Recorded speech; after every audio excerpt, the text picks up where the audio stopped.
funerals are learning moments for you.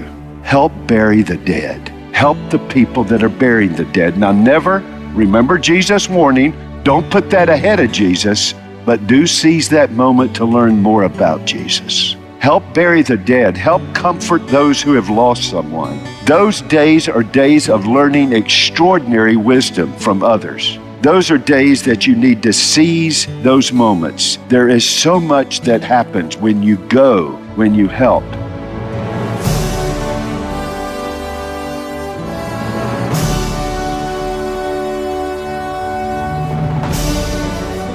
Putting life in biblical perspective with Dr. Harry L. Reeder. This is In Perspective, a radio and internet ministry of the Alliance of Confessing Evangelical. The chaos and unpredictability of life produces fear. Fear of life's unexpected curveballs. Fear of not measuring up. Fear of our potential failure. We try to fence in our lives in a way that gives a false sense of control. But the only way to deal with life's chaos and unpredictability is through the gospel. As we trust the God who sent His Son into the world's chaos to rescue a people for Himself. Stay with us now as Dr. Reeder takes us to Ecclesiastes 7 for today's teaching, the second half of the message, The Vitality of Wisdom and the Vanity of Folly, Part 1. You'll learn more in the day of mourning at a funeral than you will in the day of feasting after someone's birth or after someone's achievement in life. You learn more at that point. This is something that I became very aware of early on in my life in two ways. I was converted, not in the celebration of someone's birth, but I came to Christ in the day when someone died. I'll never forget the phone call I got. I was in that span of life where I had to go to church if I was going to date Cindy. So we went to church. Then I get a phone call from the pastor, an elder who's 40 years old, whose wife is 39 years old, who has 4 daughters, just like stair steps. On Christmas Day has a cerebral hemorrhage. The girls want us to come over and keep them. You never know who is watching you in a worship service. They had been watching us. Could Mr. Harry and Miss Cindy come over? We did. Imogene died. And as I sat and talked to Jim Elliott, who said to me, you know, Harry, you need to hear that I wouldn't bring Imogene back now if I could. And there's 3 reasons why. Number 1, do you know all that she has now? Why would I be that selfish? Secondly, God never promised me that all things are good, but He did promise me all things work together for good. So I'm trusting Him, not that this is a good thing, but that my God is doing something good through this. And we will know more and more now and ultimately know then in eternity. And by the way, Harry, it won't be that much longer till I'll be there with her. Praise the Lord. Do you know how much wisdom came to me as an unconverted man in that day? I was overwhelmed with it. I'd never seen anything. I've been around 2 funerals in my life and people were all to pieces. I was so overwhelmed with the wisdom that flowed from that day of death and that day of mourning in that house that I went to my spiritual father and I said to him, I said, is he on some kind of medication? And after asking, were they having marital problems or something? He said, oh no, boy, their wedding was a picture and her fingerprints are all over this church, Harry. But what you're seeing is the victory of Christ. And that flag flies over death just like everything else. And that's when I knew I didn't even have anything close to that. And the emptiness of my journey into sin needed to stop. And I walked into a hallway and got on my knees and was converted. In the day of death, I came to life. Secondly, I've learned this basic source of wisdom in my first pastorate. We went to Miami, Florida, and I had a church that, well, first of all, I knew I needed to get ready to do funerals because, there weren't any children, and it was 2 rest homes, 2 retirement homes. where everybody came from. And I mean, one good flu season, I was out of a church. The average age was 69, and the lady that figured that out had been 59 for about 10 years. So, I mean, this church could disappear in about a month. I tell people I had a church when they went to buy groceries, they didn't buy green bananas. They weren't going to take a chance. I mean, they got them pretty well rotten because they'd be gone quick. If we had one of those Providence dinners, they always ate dessert first, just in case. That's where I was with that church. This area was very much unchurched, quote unquote unchurched. So I went down to the funeral home. I didn't know anybody in Miami except the 50-something people in that church I was getting to know. So I went to the funeral home and I said, I'm trying to get to know people here. My guess is that there may be some people who come to you for a funeral, and they may come here and they may want a preacher and they don't have one. If you'll call me, I'll be here. Would you like to know how much I learned about evangelism in that context?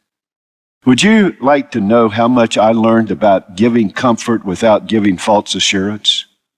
Would you like to know how many of those people ended up at Pinelands Presbyterian Church converted through those moments? Would you like to know how much I learned in a funeral home from dealing with people I'd never met before the moment that they're dealing with death? Would you like to know how much I learned about the emptiness of the lives of people that didn't have a pastor, not because they didn't have a pastor, because they didn't have Jesus, and that's why they hadn't cared to have a pastor or a church? Would you like to know how much I learned about how important it is to have family and church in your life in a day of crisis, when I met people that had neither and had no relationship with Christ? I learned a lot more there than I did at wine tasting parties. I learned a lot more there than I would have any other place. So I would suggest to you that the house of mourning, the day of death, is a day of extraordinary blessing. It's a day that you can gain much wisdom. Can you learn from the day of birth? Yes. Can you learn at a party? Yes. But see what you find out when people are dealing with the issues of life, such as death and separation and the loss of dreams and the loss of anticipation and the loss of relationships. See what you learn on the day of death. That's why, and I try to communicate this to every single one of our pastors, never, never, never see the needs of God's people in the days of celebration and marriages and the day of crisis and a death. Never see funerals as a bother. I was with a guy the other day, and he told me, he said, well, I don't do funerals in my church. I let other people handle that. I don't see that as an intrusion or something to bother me. Do you know how much I learn in a day of death? Do you know how much I learn from people who are going through it? Do you know how much I get to see them learn in that moment?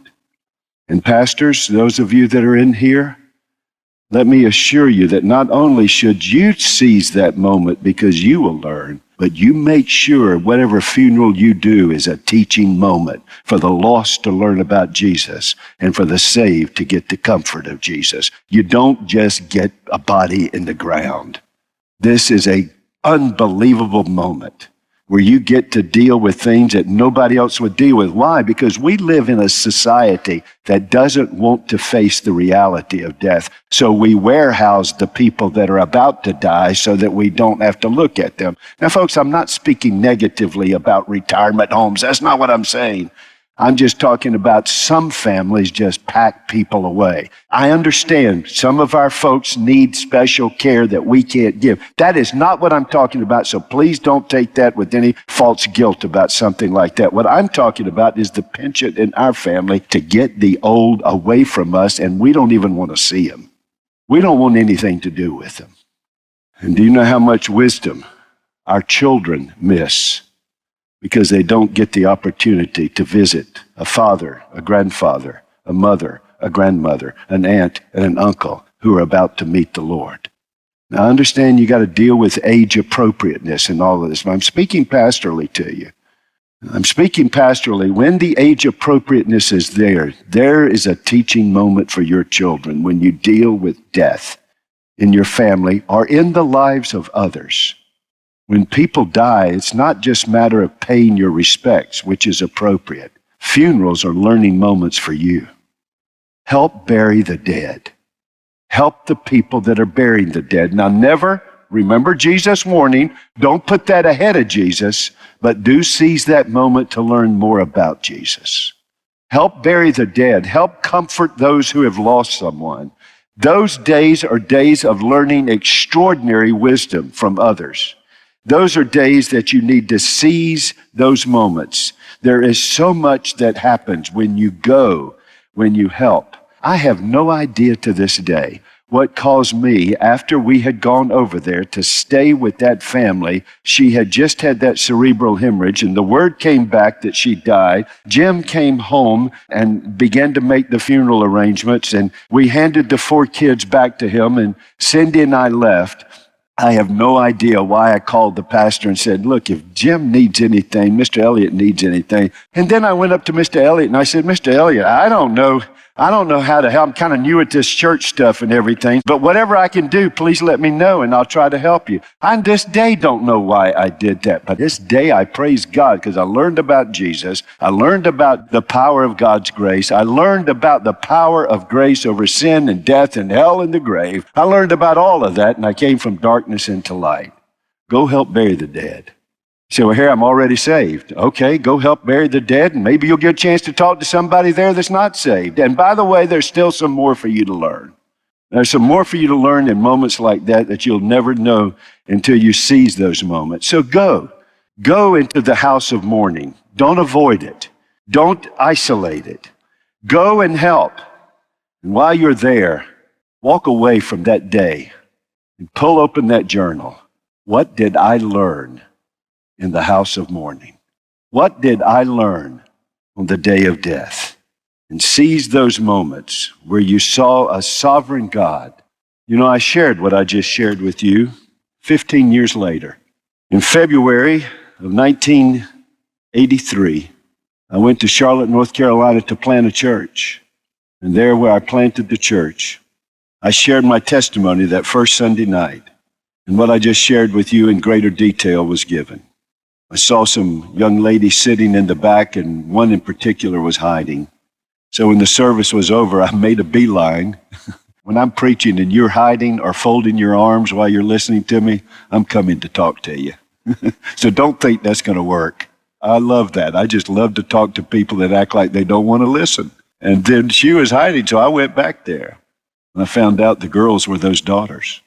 And they said, we now have heard what my daddy said, that God was doing a good thing. We have found at least one good thing. You were converted. Your marriage was established. God called you into ministry, and God's using you. Now we know my mama's death was not in vain. They became vital parts of that church plant in Charlotte, North Carolina. There's so much that we learn about those moments. Seize those moments. Secondly, go with me just a little bit further. Then to go to the house of feasting, for this is the end of all mankind, and the living will lay it to heart. In other words, everybody's facing death, so make the moment of death a learning moment. Don't avoid it. Listen, death is an enemy. It's not a friend. Death is an obscene intruder. But Jesus has won the victory over it. Seize the moment to learn.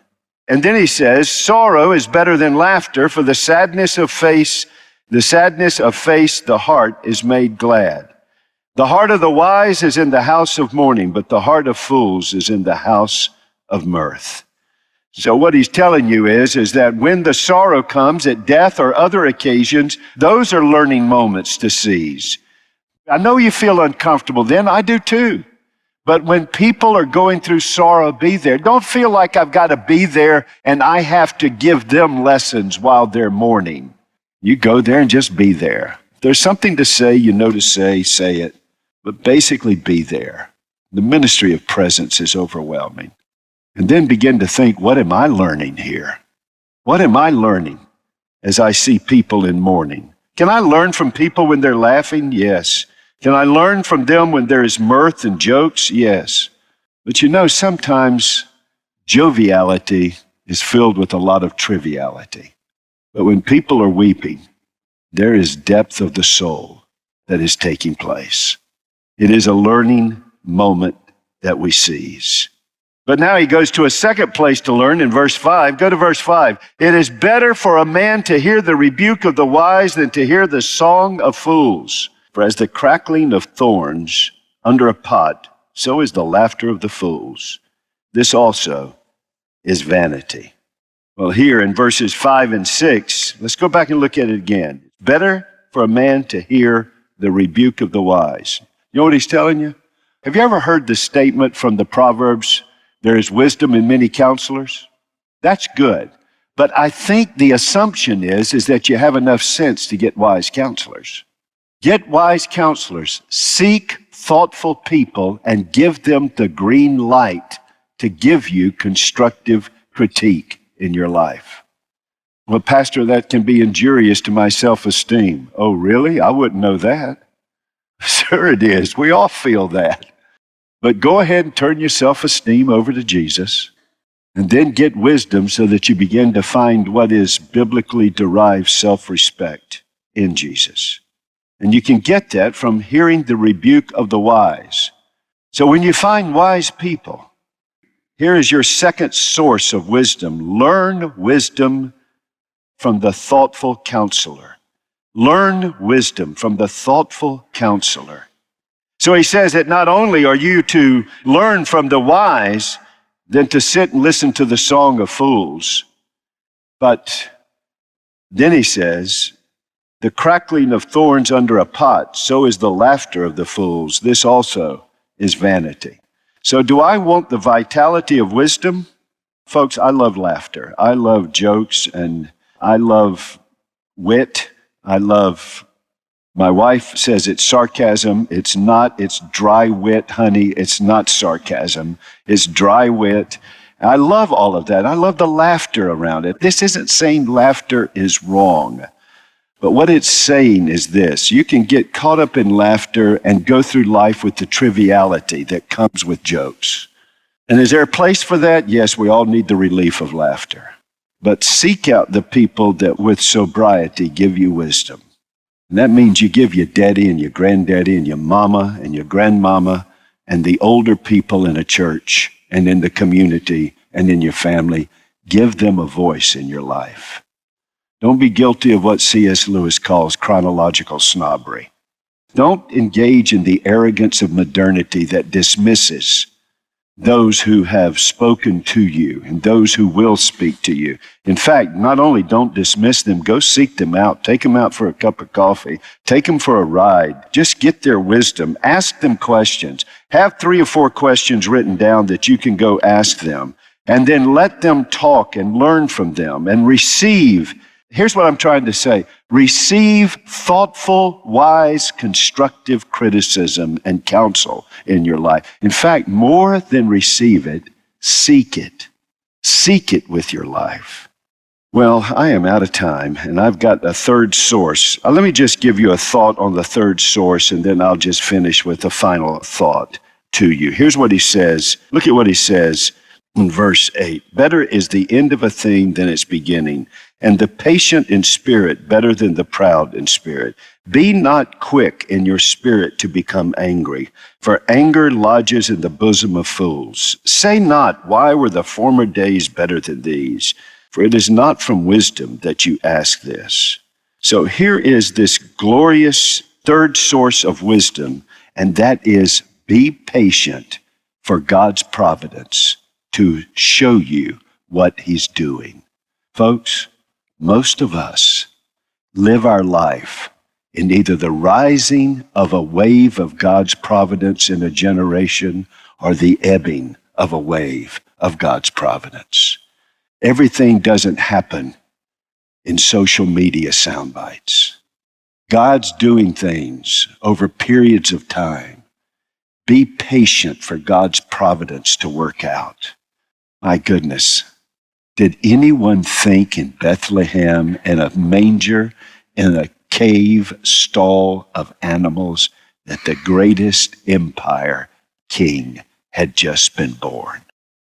Yet, 50 years later in Europe, they're saying this king is turning the world upside down. Don't make immediate judgments. And by the way, don't take a look and say, well, this isn't much of anything. What you think is not much of anything, wait till you see what God's providence. Didn't that happen? Do you remember when they came back from Babylon and they built Zerubbabel's temple? And you remember what the old guy said? Hey, what in the world is this? You call this a temple? We remember the days of Solomon's temple. We remember those days. You remember what the prophet said, inspired by the Lord? Do not despise the day of small things, for the glory of this temple will be greater than the Solomonic temple. And yet you read your Bible, when did the Shekinah glory go into the Zerubbabel temple? Never. And then came 400 years of silence. And then a carpenter with his wife traveled 7 miles from Bethlehem, and they walked into that temple. And that day, the glory of Emmanuel came into that temple. Don't declare the end at the beginning. Only God can do that. Wait to see what God's going to do. And don't look at something and say, nothing can be done with this man's life, this woman's life, this family, this church. Don't say any of that. You don't know what God's plans are yet. You know what God can do? Let me just finish with this. Wait, because you know what God can do? I'll give you my best illustration.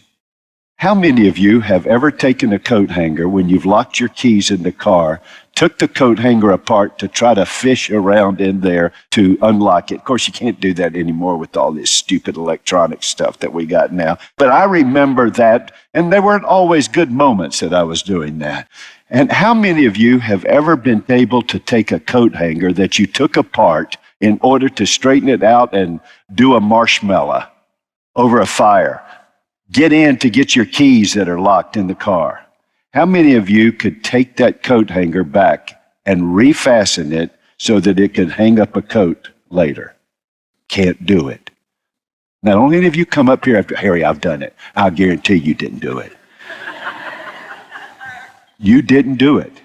The only thing I know more futile than trying to put together a straightened out coat hanger and put it back together so that it could actually hang a coat, the only thing I know more futile is whatever time you spent to think of a name for your cat. That's the only thing I think that is more futile.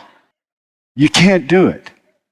But God can not only make the straightened coat hanger back into a coat hanger and renew it so that it's better than before, but He can take the broken coat hanger and He can make it do things that it never could do before.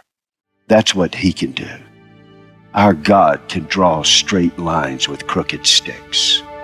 So don't determine the end from the moment. God's not through yet. That's what wisdom teaches you. You are listening to In Perspective, featuring the teaching of Dr. Harry L. Reeder. His sermon series, From Vanity to Vitality, Ecclesiastes in Biblical Perspective. Our free gift offer to you is the series by Dr. Reeder entitled 7 Essentials for the Christian Family. When it comes to marriage, what does it mean to be a servant leader and a sacrificial lover? Call 1-800-488-1888 to receive the series 7 Essentials for the Christian Family, or visit our website, inperspective.org. This series is our gift to you, our way of saying thanks for listening. We all love how Dr. Reeder's sermons always puts life in a biblical perspective. It's often impossible, though, to include every biblical reference and detail in a 26-minute broadcast. You can purchase complete preached messages at reformedresources.org. As Christians, we are known by our fruit, and a part of that fruit is the ministries we support with our prayers and giving. May we ask you to consider supporting In Perspective as a part of your offering. Make a single contribution or become a monthly donor. You may make a gift at our website, inperspective.org. You might choose instead to call us at 1-800-488-1888, and our postal address is 600 Eden Road, Lancaster, Pennsylvania 17601. Thanks in advance for your support. And once again, if you would like to receive a copy of our free gift offer, the series 7 Essentials for the Christian Family, call 1-800-488-1888. Life without God can lead to immorality, but it can also lead to moralism that can be just as fruitless and destructive. Join us again next time as Dr. Reeder exposes the pitfalls of both of these paths. That's next time as we turn back to the Scriptures to put life in biblical perspective.